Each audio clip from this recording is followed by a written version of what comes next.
All right. In this corner, Reverend L. Sharpton. He is a Pentecostal minister, a civil rights activist, and as you know, a former presidential candidate. He also has a radio talk show on which Don Imus recently appeared so unsuccessfully. Unlike Christopher Hitchens, he is a man of God. He was ordained as a minister at the age of 9. Is that correct? He grew up in Brooklyn and Queens. He has led protests. He led a protest in Vieques in Puerto Rico, which led to the closing of the American naval base there. He led the protests after the killing of Amadou Diallo by the New York City police.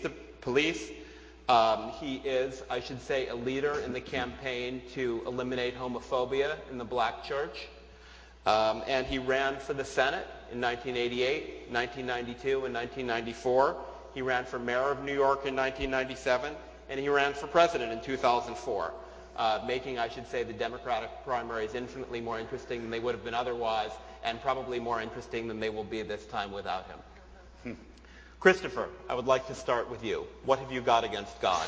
Good grief. So it hadn't really sunk in on me that as you were being ordained, when I was 9, I was just getting out of there completely. It was 9 when I thought I saw through it, when my biology teacher told me that God was so good as to have made vegetation green because it was the color most restful to our eyes.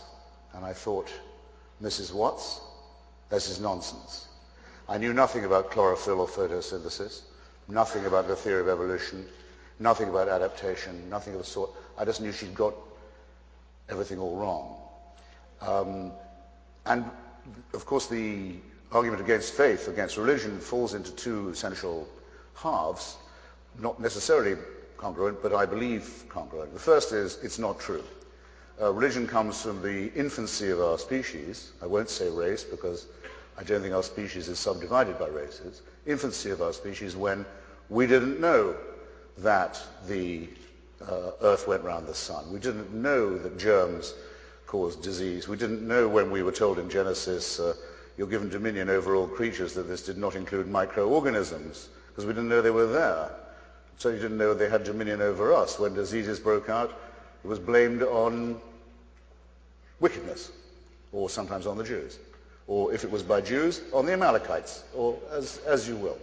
We didn't know anything about the nature of the Earth's crust, how it was cooling, earthquakes, storms, all of this were a mystery. Well, we are at least to that extent a reasoning species.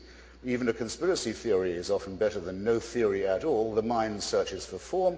We're now stuck with the forms that we found in our infancy, in our primitive, barbaric past. Well, that could be fine still.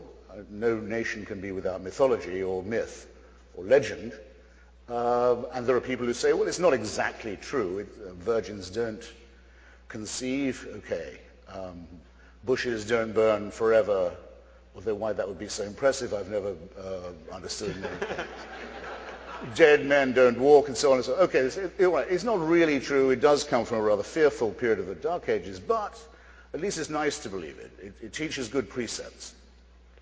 This, I think, is very radically untrue. I give in my book the example, which I'll give you now, of a person very much influential on my youth, and I know on the Reverend's too, Dr. Martin Luther King. My friend Taylor Branch's book about Dr. King, I would rather call him Doctor than Reverend, because I'm sorry to say I think it's a higher title of honor. Taylor Branch's trilogy about him is called Parting the Waters, The Pillar of Fire, and At Jordan's Edge. And everybody literate here knows the story of Exodus and understands what Dr. King meant when he demanded that his people be free of bondage. But if you think about it for a second, it's a very good thing that the good doctor was only using this metaphorically. If he'd really been invoking the lessons of Genesis and Exodus, he would have been saying that his people had the right to kill anyone who stood in their way, to exterminate all other tribes, to mutilate their children's genitalia, to make slaves of those they captured, to take the land and property of others, to engage in rather long and hideous and elaborate arguments about ox goring, and finally, which is the sentence that ends that, or the verse that ends that section of the book, should not suffer a witch to live, the warrant for witch burning. In other words, in these books, there are the warrants for genocide, for slavery, for the torture of children, for disobedience, for genital mutilation, for annexation, for rape, and all the rest of it. That it's a very good thing that this is man-made. There are those who say that they wish they could believe, and I suppose a decent atheist could say that if only for lack of evidence he wishes he or she could. I can't be among their number. I'm very glad it is not true that there is a permanent, unshakable, unchallengeable celestial supervision.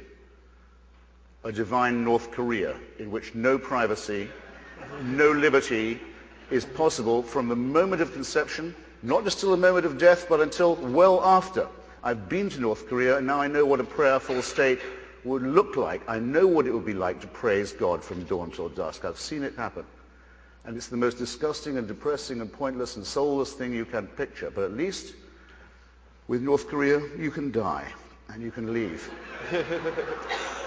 Christianity won't let you do that, because I mentioned another thing about the Old Testament. The Old Testament may have, any Jews and Christians who like it may like this too. They may have genocide, rape, racism, all the rest of the things I've mentioned, but it never mentions punishment of the dead. When you're done, when you're in the mass grave into which you've been thrown as an Amalekite, it's over. Not until gentle Jesus, meek and mild, is the concept of hell introduced. Eternal torture, eternal punishment for you and all your family for the smallest transgression. I have no hesitation in saying this is a wicked belief. I've also no hesitation in saying, and I mustn't trespass on the Reverend's time, that we don't need it in two senses. One is it's wicked. Two, we have and always have had a much superior tradition. We know that Democritus and Epicurus worked out in ancient Athens the world was made of atoms, that the gods did not exist and certainly took no interest in human affairs, and would be foolish to do so, and would be wicked if they did. We have the tradition that brings us through Galileo and Spinoza and Thomas Paine and Voltaire and Thomas Jefferson and Bertrand Russell and Albert Einstein, men of great wisdom and insight, by all means struck by the awe-inspiring character of our universe, by all means open to devotional music and architecture and poetry, by all means aware of the transcendent, but look through the Hubble telescope if you want to see something that is awe-inspiring. And don't look to blood-stained old myths. Now, why now? Why am I doing this now, people ask? Well, I'll tell you why now, because in the last few years it's become impossible to turn a page of a newspaper without being, as the religious would say, offended. In other words, I don't think I sound self-pitying if I say that I'm offended that a cartoonist in a tiny democratic country in Scandinavia, Denmark, can't do his job without a death threat, and that no American magazine or newspaper would reprint those cartoons, either to elucidate the question or in solidarity. I'm offended that civil society in Iraq is being destroyed, leveled by the parties of God. I'm offended that people in this country believe that they have the right to advocate the teaching of garbage to children under the fatuous name of intelligent design. I believe that we're... I thought you'd never clap. Just as I believe that where religion ends, philosophy begins, where alchemy ends, chemistry begins, where astrology ends, astronomy begins, and now the people will say, well, let's give equal time to astrology in the schools. It's nonsense, dangerous and sinister nonsense.